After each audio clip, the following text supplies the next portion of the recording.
I recognize the member for Surrey Newton. Thank you, Honourable Speaker. And I'll continue on with my, my comments about the bill before us, Bill number 10, Budget Measures Implementation Act 2016. Mr. Speaker, I talked about Thursday, before my time ran out. What are we talking about in this bill? The $100 million, one of the things that is being proposed here, $100 million, they call it Prosperity Fund. And Mr. Speaker, I said that, is it really a prosperity fund? And where this idea of this fund came from, and I touched on that on Thursday, and maybe it is good that we just start there.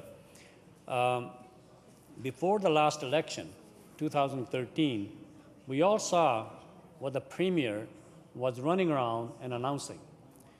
She announced, on the side of the bus actually, it was written, debt-free BC. And she said that because of the LNG industry is going to be here, and she's promoting that, and by 2015 we will have a number of operations of LNG, the money will come in and we wouldn't even know what to do with it. She talked about eliminating our debt altogether. And she knew that the debt under her watch was increasing more rapidly than ever under any other premier in the history of British Columbia. She knew that. Because under her watch, she knew that the debt, when she took over, was around $45 billion. And she knew that by the time this fiscal year ends, our British Columbia debt will be $72 billion. $72 billion, from $45 billion only 2 years ago to $72 billion. Never in the history of this province, debt rose that fast. Never, under any premier. So for her to say that it'll be a debt-free BC because all the revenue will come from LNG, and all the plants are on the line, they're coming, 2015, they will be in operation. Debt-free BC, all debt's gone. Then she said, in fact, that our sales tax will be eliminated. Can you imagine that? Today in British Columbia, we have no sales tax. She also said we will set aside a prosperity fund because there was so much money, so that we are saving that for our future. But people believed her. They believed her, they voted her in. But now, 2015 came and gone, nothing to show for as far as the LNG plants are concerned. Nowhere to be seen, nowhere, not even a sign. The company after company after company who were proponent under her proposal are saying we're not making that decision until later, maybe never. And that's the decision that is coming. And I mentioned why people should have been skeptical about her, because she knew, her own advisors were telling her that the United States is sitting on largest deposit of natural gas of any country in the world. And she also knew that she was advised that United States within 10 years will be energy self-sufficient. She also was advised that not only is the United States the largest importer of energy in the world, not only they will be self-sufficient, they will be in a position to export. Now, can you imagine when the largest importer of energy is actually exporting, when they're actually exporting, what would happen to the prices of that commodity? I mean, it's a basic economics. Basic economics. When you have so much availability of a product, the prices are going to go down. And they knew that. When she was making those assertions, she knew that that information was available to her. So what happened? Who cares about the facts? She simply said, I'm just continue to go on and continue to promise all that. And now, election is coming near. I mean, just around the corner, there's an election coming on, and she knew that the people of the province will be saying, Madam Premier, you said there will be a prosperity fund. You said our debt will be eliminated. You said the sales tax will be gone. What do you have to show for? So the creation of this fund, $100 million prosperity fund. It was supposed to be paid and invested with LNG revenue. Not a single penny came from LNG, but now she will have a prosperity fund. I call it fantasy fund. Or you can call it fictitious fund. Or even, lawyers will say it's a frivolous fund. Madam Speaker, let's talk about investment of the future. And actually, a member from Delta North said the other day, he called it a saving account. Wow. It's like in any household, you have, in any household, you have debt increasing at a record level. Your debt is increasing for the family at a record level. And your spouse is saying, hubby, what's going on here? What are we doing here? How are we going to pay that debt? And you go and you say, honey, don't worry about it. I have just started a saving account. We'll put money through the saving account, and the money will come in and we'll pay our debt. Brilliant idea, brilliant idea. She will throw you out of the house. She will throw you out of the house if you try that at home. And she will throw you. And you know, rightfully so. You should be thrown out of the house if that's the kind of snake oil you take it to home and say to your spouse that this is what I've got all the answers for you. The debt is increasing and I have no answer how I'm going to pay down that debt. I have no answer. But I have a saving account here. Order. Money will come in, money will go out. Order, member. And you know what? That's what they are doing here. It is frivolous, actually. It is frivolous. And you know what's hogwash is this fund. This fund is a hogwash, and I think the member for the post-secondary education coined the right term for it. It is hogwash. This fund, I thought it was a fictitious, I thought it was a fantasy, I thought it was a frivolous, but the member corrected me, it is hogwash. And I agree with him. This fund is a hogwash. So, Mr. Speaker, that's what we are facing here.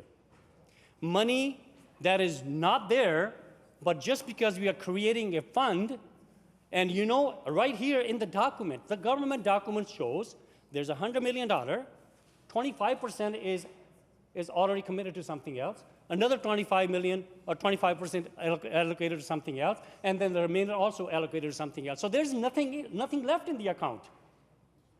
None whatsoever. None whatsoever. So that's why I think it is frivolous. It is frivolous. It is hogwash. So let's talk about what's not in this bill. And I want to talk about some of the real serious issues that we are facing in British Columbia. There's no answer here about BC hydro rates going up. There's no answer here about ICBC rates going up. There's no answer here in this bill about MSP premiums. Mr. Speaker, it's all about taking more money out of the hardworking taxpayers' pockets and giving tax breaks to their friends, the top 2% of British Columbians. $250 million last year, $250 million this year. You're talking about almost a $500 million tax break to those, some of the richest in the world, or in the country, sorry, in the province. 2%, top 2% will get $500 million tax break between these 2 years, $1 billion over 4 years cycle, $1 billion at a time when the government is saying we don't have enough money to invest in forest industry, to invest in our seniors, to invest in our schools, to invest in our post-secondary education, to invest in crime reduction strategy. None whatsoever, but they found $1 billion over 4 years to give to the richest 2% of British Columbians. And now then they come here and said, well, we had to make some tough choices. Well, that is the choice that they made. For the ordinary people, the hardworking middle class and those who are on fixed income, their rates continue to go up in BC Hydro, ICBC, MSB premiums, and even park fees. You go and drive at south of Fraser, the tolls are going up. So that's what's happening. And on the other hand, the richest 2% will get tax break to a tune of $1 billion over 4 years. Well, very tough choice. Very tough choice, I might say. So that's what it is. Let's take a look. The industry that actually built this province, the forest industry. Industry that fed my family and looked after me, like thousands of other families in British Columbia for the last 150 years. So what do we have? Let's take a little baseline test here. Mr. Speaker, one thing for sure that I'll pass is on these facts. 31,000 fewer workers are working in the forest industry today than when this law took power in 2001. 31,000 fewer forestry workers. Over 150 mills have been shut down during this period of time since they took over. So what do they have to propose to bring that industry back on its feet again, so that we could actually encourage our forest industry, our forest company to invest here in British Columbia, rather than leaving British Columbia as they are doing now. All of our British Columbia, well, not all of them, but many major industry companies are purchasing and investing in the United States right now.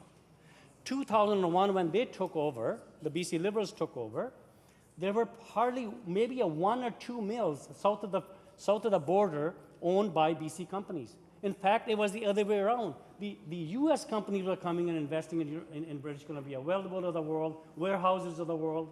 They were coming into British Columbia to invest in BC, to utilize our trees and processing them here and creating jobs here in British Columbia, as was established by governments decades ago, that the people of this province, through the government said, we will allow you to go in there and harvest those trees, and you, in return, will process them here in British Columbia to create jobs for British Columbians.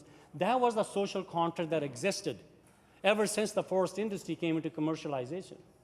But this government, when they came into power under the so-called Forest Revitalization Act, they cut that social contract. There's hardly any social contract left. They said to the forest industry, you can do whatever you want with our trees. You can do whatever you want. You don't have to process them here in British Columbia. So as a result, they're shipping those logs raw. 7 million cubic meters of raw logs have been shipped last few years, each of the last few years. 7 million. That's what is happening here in British Columbian forest industry. And in the meantime, our British Columbian forest companies are fleeing British Columbia right now. There are over 40 mills invested by British Columbian companies in the United States now, compared to 1 or 2 back in 2001 and 2002. That is the trend. And they don't see that. They don't think that the forest industry need a major investment so that our industry can stand on its feet again, so that we invest in forest health, so that generations to come, they will be benefiting from our forest industry as this generation and the generations before us benefited from. Make a lot of sense. It's a common sense. But not from this government.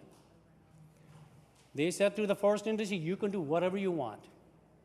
And yes, they are doing it. When they brought the Forest Revitalization Act back in 2003, the promise that the industry made at that time was that they would be investing, in return, $2 to $3 billion in their operations in British Columbia to make them world competitive. That's what they promised. So they got everything that they wanted from this government. Did we get in return our part of the contract? They invested, but not in British Columbia. They're investing in the United States. That's where they're investing.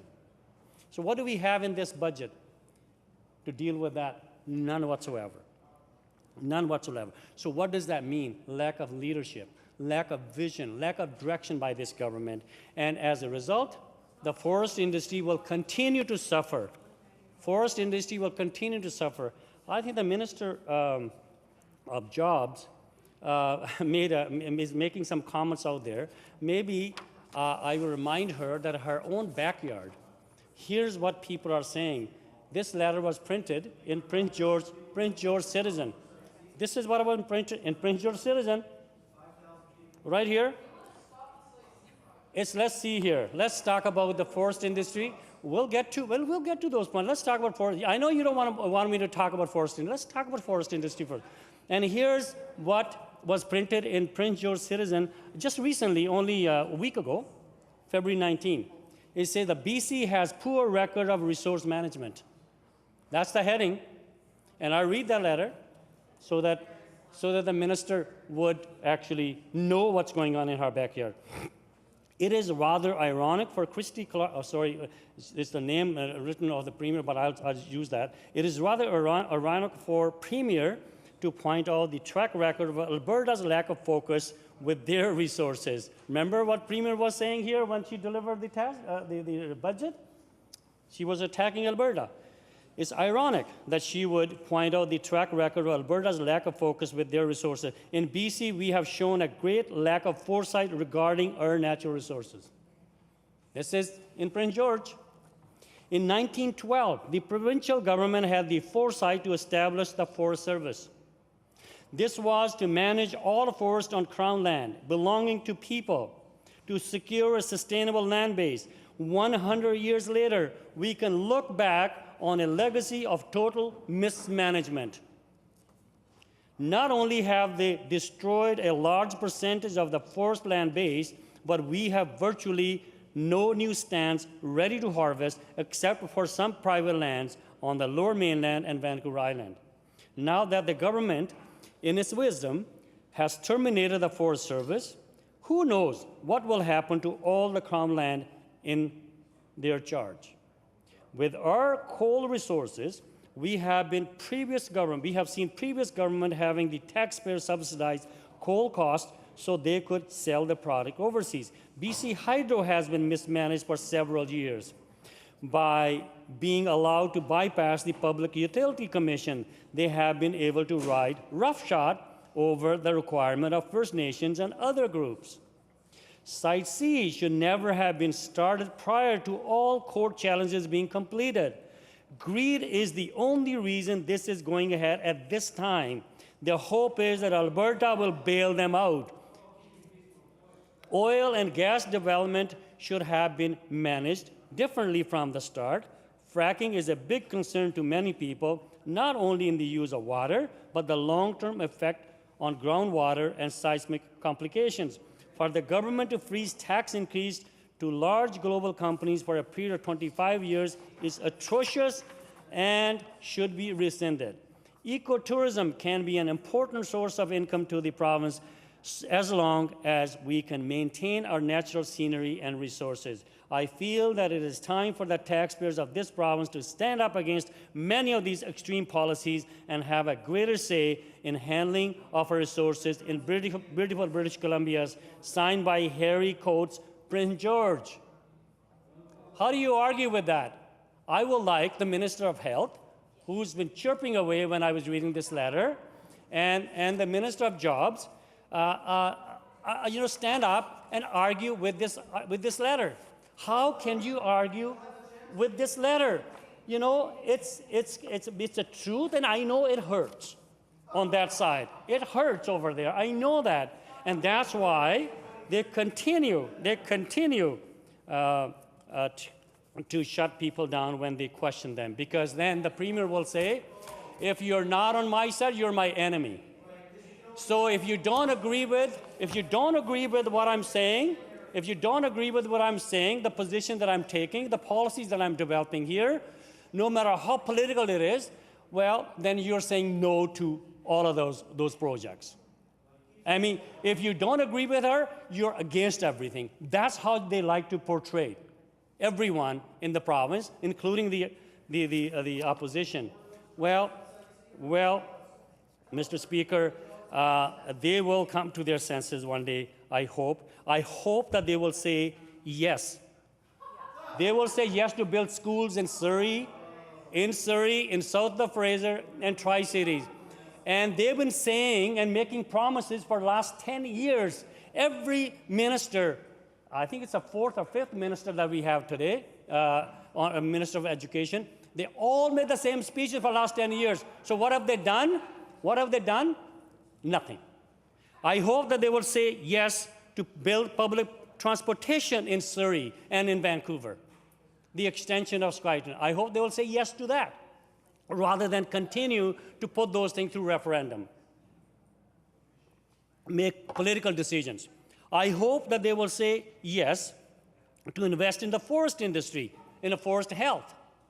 Well, Mr. Speaker, and I think the Minister of Jobs should know better, because I think she's quite knowledgeable in this area. They continue to allocate $63 million for wildlife, fighting for wildfires every year. When they know, then they know that for the last 10 years, the average cost to fight wildfires is $300 million. But they continue to allocate $63 million, again $63 million this year. I hope that they will say yes to build light rail in Surrey. I hope they will say a yes to invite investment in natural resources and use BC workers instead of allow them to bring their own workers, temporary foreign workers, Mr. Speaker. I hope that they would use our natural resources to create jobs for British Columbians rather than allow them to ship raw logs and not have any restrictions on those, Mr. Speaker. I hope that they will say yes to the taxi industry instead of saying yes to the Uber. I hope that they will say yes to students from south of the Fraser to affordable access to the post-secondary education. It's getting out of reach, Mr. Speaker. I hope that they would be more prudent when they build these mega projects than what they have been on Portman and on Golden Ears Bridge. Golden Ears Bridge, thanks to this government, we are paying $40 million each year for a promised traffic that isn't even there. And they use the same company to forecast future traffic volumes on Portman. No wonder Portman is now losing money. Hundreds of millions of dollars every year, Mr. Speaker. So that's the kind of mismanagement. When we question them, we are somehow against all projects. That's not the case. We are for building British Columbia with British Columbians and using our natural resources to create jobs in British Columbia for British Columbians, Mr. Speaker. So that's the kind of the difference that we have between them and us. What kind of British Columbia that we want to build? We want to build British Columbia for, with the help of British Columbians, rather than what they've been doing with temporary foreign workers and allow the companies to exploit them. Thank you very much. My time is up again. Thank you. I want more.